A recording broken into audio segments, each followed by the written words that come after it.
Hello students. So now in the next module of our chapter redox reactions, we are going to discuss about a very important concept. And that important concept kya hai? The important concept is calculate the oxidation number of the underlined elements. तो जो भी underlined elements हैं compound के अंदर उनका oxidation number आपको calculate करना है. ठीक है, तो चलो लेट्स स्टार्ट. सबसे पहले रूल्स हमें पता है. ओके अगर नहीं पता तो प्लीज इसका प्रीवियस मॉड्यूल एक बार देख लेना, उसमें सारे रूल्स डिस्कस किए गए हैं. आई वुड अप्रिशिएट और rather I would advise you कि एक काम कर लेना, उन सारे रूल्स को नोटबुक पे लिख लेना, वो सारे रूल्स सामने रखना and then you try to understand the module or you try to solve the questions as I'm putting them on the screen. Okay तो सबसे पहला देखते हैं KMnO4. KMnO4 में Mn का ऑक्सीडेशन नंबर ढूंढना है. नाउ हम लोग को एक चीज पता है कि K which is nothing but a alkaline metal, group 1 metal, इसका ऑक्सीडेशन नंबर हमेशा क्या होगा? तो हमेशा होगा +1. सो देयरफॉर K का ऑक्सीडेशन नंबर +1 प्लस Mn का ऑक्सीडेशन नंबर पता नहीं है, वही तो ढूंढना है. So let that be X plus oxygen का ऑक्सीडेशन नंबर जब तक मैं ना कहूं तब तक ऑक्सीजन का ऑक्सीडेशन नंबर -2 लिया जाएगा. सो oxidation number of oxygen is -2 into 4 is equal to 0. Okay अच्छा अब इसको सॉल्व करो. 4 2 8 तो -8 plus 1 becomes -7.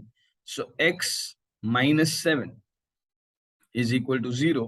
therefore x is equal to +7. तो यार ऑक्सीडेशन नंबर ऑफ Mn क्या हुआ चेक करो. Oxidation number of Mn is +7 over here. ठीक है बेटा.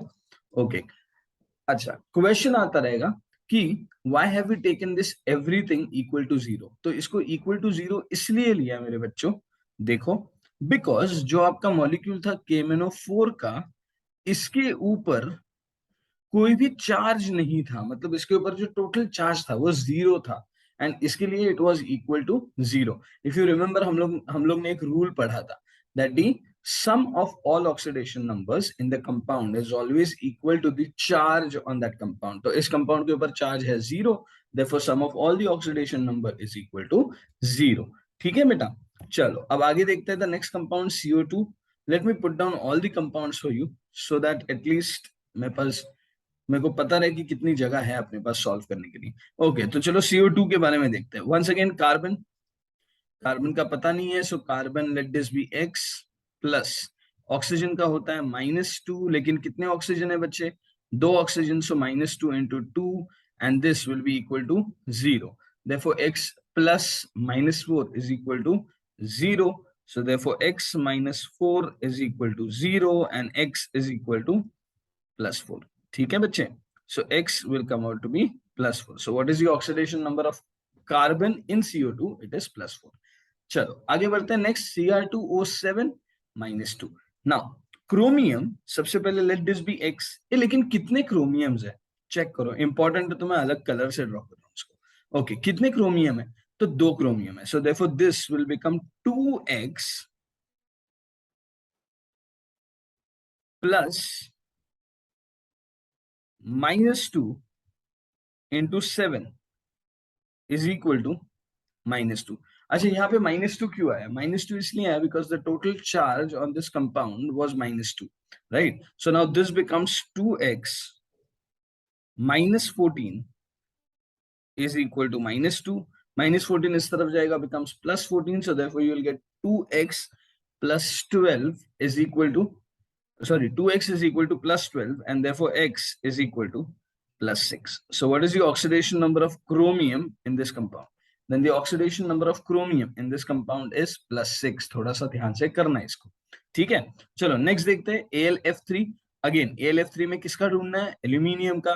एंड एल्यूमिनियम का ढूंढने के लिए फ्लोरीन का पता होना चाहिए. तो फ्लोरीन के लिए हम लोग के पास एक रूल है ऑक्सीडेशन नंबर का, दैट फ्लोरीन इज ऑलवेज -1. क्यों -1? बिकॉज फ्लोरीन से ज्यादा इलेक्ट्रोनेगेटिव एलिमेंट कोई होता ही नहीं है ना. So over here what I will say, देखो तो let aluminium be X plus -1 into कितने फ्लोरीन है बच्चे? 3 फ्लोरीन है, is equal to 0. So therefore X is equal to +3. ठीक है. So I hope everyone is clear with this. चलो next देखते हैं. The fifth one again let's put down everything over here ताकि पता चले कितनी जगह है अपने पास सॉल्व करने के लिए। ठीक है, चलो अब देखते हैं next one. Just give me a minute. Okay, let's start with H2SO4। अच्छा, इसमें अंडरलाइन करना भूल गया मैं, अंडरलाइन सल्फर को है। ओके, तो H2SO4 का ढूंढना है, कैसे ढूंढेंगे देखो जरा। तो सबसे पहले हाइड्रोजन के लिए क्या आएगा, तो हाइड्रोजन हमेशा +1 है ना, so hydrogen will be +1 into 2 plus, let sulfur be X plus -2 into 4 is equal to 0. So therefore what you will get, -2 into 4. Acha, -2 into 4 comes out to be -8. -8 plus 2 becomes -6. So you will get X minus 6 is equal to 0 and therefore X is equal to +6. ठीक है बच्चा, सो sulphur is +6 over here. चलो आगे देखते हैं next, Na2B4O7। अच्छा, अब ना एक कोशिश करना, just try to pause the video for a bit and try solving all these 3 compounds and उसके बाद आंसर चेक कर लेना आप क्या आता है आंसर। ठीक है, तो चलो तब तक मैं सॉल्व कर लेता हूँ। आई होप आप पॉज कर रहे हो वीडियो को एंड कोशिश कर रहे हो सॉल्व करने के लिए। तो Na again, Na is an alkaline metal, so therefore इसका ऑक्सीडेशन नंबर आएगा +1। you will have 2 sodiums, so you'll have Na+1 into 2 plus you will have B4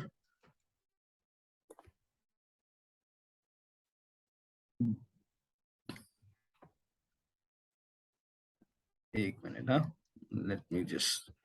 अच्छा, Na2B4O7 बोरॉन के ऊपर अंडरलाइन है, यहाँ पे सल्फर, यहाँ पे कार्बन। ठीक है, तो चलो अब आप कोशिश कर सकते हो। सो Na is +1 into 2 plus, okay, this is 4x plus 7 into -2 is equal to 0.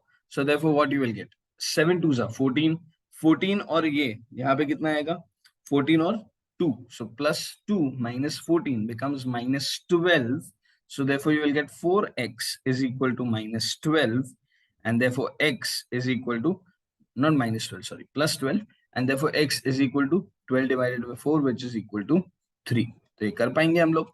Next आता है सल्फर, चेक करो सल्फर के लिए क्या आएगा। तो वंस अगेन ऑक्सीजन कितना है बच्चे, ऑक्सीजन है -2, late sulphur B X, so X plus -2 into 4 is equal to 0, sorry, is equal to -2. So therefore what you will get, therefore you will get X minus 8 is equal to -2, -8 उस तरफ, so therefore you will get X is equal to +6. ठीक है, let's start with next, that is carbon in CO3 2 minus। तो carbon is X plus oxygen कितना आएगा, oxygen is -2 into कितना, into 3 and this is equal to -2, so therefore X is equal to 3 2s are 6, 6 उस तरफ जाएगा +6, so your answer will become +4. तो carbon is +4 over here। ठीक है, चलो नेक्स्ट देखते हैं। Next are these compound, sorry, next are these compound FeSO4.NH4 twice SO4.24H2O, इसमें Fe का ढूंढना है एंड इसमें वापस कार्बन का ढूंढना है। ठीक है, फिर मैं आपको एक इंटरेस्टिंग सी बात बताऊंगा जो आपने 10th स्टैंडर्ड में भी पढ़ी है, बट 10th स्टैंडर्ड में उसका इतना इंपॉर्टेंस नहीं था, अब जाके उस चीज का इंपॉर्टेंस बहुत ज्यादा बढ़ जाएगा। You will have a great sense of value कि हमने आज कुछ नई चीज पढ़ी है इसमें, एंड वही चीज जो हमने 10th स्टैंडर्ड में पढ़ी थी उसको एक अलग तरीके से जस्टिफाई किया है। सो लेट्स सी, सबसे पहले I would like to comment about the 9th question. So let me just use a different colour का पेन। सबसे पहले दिस सॉल्ट जो यहाँ पे है ना, FeSO4.NH4 twice है ना, this salt is called as Mohr's salt. इसका नाम क्या है बच्चे, this salt is called as Mohr's salt. Okay, इसका कलर क्या होता है, तो कलर वही होता है जिस कलर में मैं अभी लिख रहा हूँ। Okay, the same colour, the colour is light green, so this salt is light green in colour, मोहर salt light green in colour. अच्छा, in next thing which is very very very important, okay, and that thing is कि यार ये जो dot है ना, what does this dot represent, then mathematics में this dot represents multiplication। over here this dot simply means कि FeSO4 is one compound which is living with another compound NH4 twice SO4 which is living with the third compound which is 24H2O. अब ध्यान देना यहाँ पे ये तीनों molecules भले एक साथ रह रहे हैं, okay, all three of them are living together, but all three of them are individually different. तीनों अलग अलग हैं, इंडिविजुअलिटी अलग अलग है उन लोगों की. तो अगर मैं आपसे बोल रहा हूं कि FeSO4 में Fe का ढूंढना है, ओके, इस पूरे मोहर सॉल्ट में सिर्फ Fe का ढूंढना है, तो you just need to take into consideration what, you just need to take into consideration FeSO4. That's it, nothing more than that. आपको सिर्फ ये देखना है FeSO4 को, आपको पूरा कंपाउंड नहीं देखना मेरे बच्चों. Okay, you don't need to look at the entire compound, you just need to look at FeSO4. That's it. Why? Because all of these three molecules are individually different, even though they are living together, but they are individually different. You need to know that, you need to understand that. ठीक है ना? तो चलो देखते हैं. Okay, let's see. So I'll try to write it down over here. FeSO4. आपको Fe का ढूंढना है. So this will go out as X plus sulphur. Sulphur का कितना होता है? तो सल्फर का होता है +6, ठीक है, इंटू 1 प्लस ऑक्सीजन कितना होता है? ऑक्सीजन होता है -2 एंड -2 4 ऑक्सीजन है, so -2 into 4 and this is equal to 0. So therefore -2 into 4 becomes -8, -8 plus 6 becomes -2 and -2 goes on the opposite side. You will get X equals to +2. ठीक है, X will be equal to +2. अच्छा, एक shortcut बताऊं मैं आपको? चलो देखो, एक शॉर्टकट भी बताता हूँ. इसी को सॉल्व करने का एक और शॉर्टकट तरीका. Okay, late me just change the colour ताकि आप डिफरेंशिएट कर पाओ कि हाँ हमने दो अलग अलग चीजें करी हैं. FeSO4 वंस अगेन, इसका ढूंढ के देखते हैं. तो Fe इज X प्लस ये SO4 का देखो, ये 7th कंपाउंड हमने ढूंढ के देखा था. SO4, इसके ऊपर टोटल चार्ज कितना है बच्चे? SO4 के ऊपर टोटल चार्ज कितना है? -2. मतलब SO4 का ऑक्सीडेशन नंबर कितना होता है? SO4 का ऑक्सीडेशन नंबर होगा -2 is equal to 0. Therefore X is equal to +2. देखो आंसर तुरंत आ गया, दोनों का आंसर सेम आया. कोई दिक्कत नहीं, आप जैसे मर्जी करना चाहो आप मर्जी कर सकते हो. No worries with this. Okay, ये next one, let's talk about the next compound. Next compound is also interesting. ठीक है, सबसे पहले तो उस कंपाउंड का नाम लिखेंगे. ओके, नेक्स्ट कंपाउंड, इस कंपाउंड का नाम क्या है? C6H12O6. What is the name of this compound? Then this compound has two names. आगे जाके आप पढ़ोगे why does it have two names, so don't worry about it right now. अभी के लिए आप मान लो कि इसका नाम इज ग्लूकोज, ओके, और फ्रक्टोज. ठीक, ग्लूकोज और फ्रक्टोज, इन दोनों का ही फॉर्मूला सेम होता है C6H12O6, बट दोनों के स्ट्रक्चर अलग अलग होते हैं. So don't worry about it. ठीक है, आगे हम +1 के अगले चैप्टर्स में in organic chemistry we will learn about it. So don't worry about it. As of now you don't need to bother about the name. चलो, अब C6H12O6 में किसका ढूंढना है? देखो, तो C6H12O6, इसमें हमें ढूंढना है कार्बन का. तो वंस अगेन कार्बन के लिए आएगा 6x प्लस हाइड्रोजन इज +12. सीधा सीधा 12 लिख दे. चलो सीधा सीधा 12 लिख देते हैं. थोड़ा सा हम लोग लिबर्टी लेते हैं शॉर्टकट मारने का. Plus a oxygen is -2 into 6 and this everything will come out to be equal to 0 क्योंकि मॉलिक्यूल के ऊपर कोई चार्ज नहीं है. ओके, चलो, so here you will get 6x plus 6, sorry, 6 2s are 12, so this becomes -12, -12 plus 12 becomes 0, so 6x plus 0 is equal to 0 and therefore x is equal to 0. very very good. okay, तो अब मैंने आपसे बोला था ना कि एक interesting सी चीज बताऊंगा. देखो इंटरेस्टिंग सी चीज यार, हम लोग जब 10th स्टैंडर्ड में थे ना, तब हमने एक चीज पढ़ी थी. Okay, I just put it down on this slide and then I will erase it later. ठीक है, so when we were in 10th standard, we learned a very simple thing during the chapter of biology, life processes. life process करके एक chapter था 10th standard में, उसमें हम लोग ने एक चीज पढ़ी थी कि glucose which is nothing but a form of food, है ना, food undergoes a process of oxidation. It undergoes a process of oxidation, ऐसा पढ़ा था ना। एंड फिर क्या मिलता था, फिर आपको मिलती थी एनर्जी। सर हमें मिलती थी एनर्जी, खाना तोड़ने के बाद हमें मिलती थी एनर्जी, प्लस हमें मिलता था CO2, प्लस हमें मिलता था वाटर, है कि नहीं। तो in short what I can say, glucose का फॉर्मूला अभी हमें पता चल गया, C6H12O6। Okay, so what I can say, it undergoes oxidation. अभी तक हमें पता नहीं है, हम प्रूव करेंगे। Okay, now we are smart, अब हमें कोई उल्लू नहीं बना सकता। So it gets converted to what, CO2। अच्छा अब देखो, एक बार पिछली वाली स्लाइड देखते हैं। इसमें C6H12O6 कार्बन का ऑक्सीडेशन नंबर क्या था, चेक करो, was it 0। And CO2 the second compound, okay, इसमें कार्बन का ऑक्सीडेशन नंबर क्या था, +4।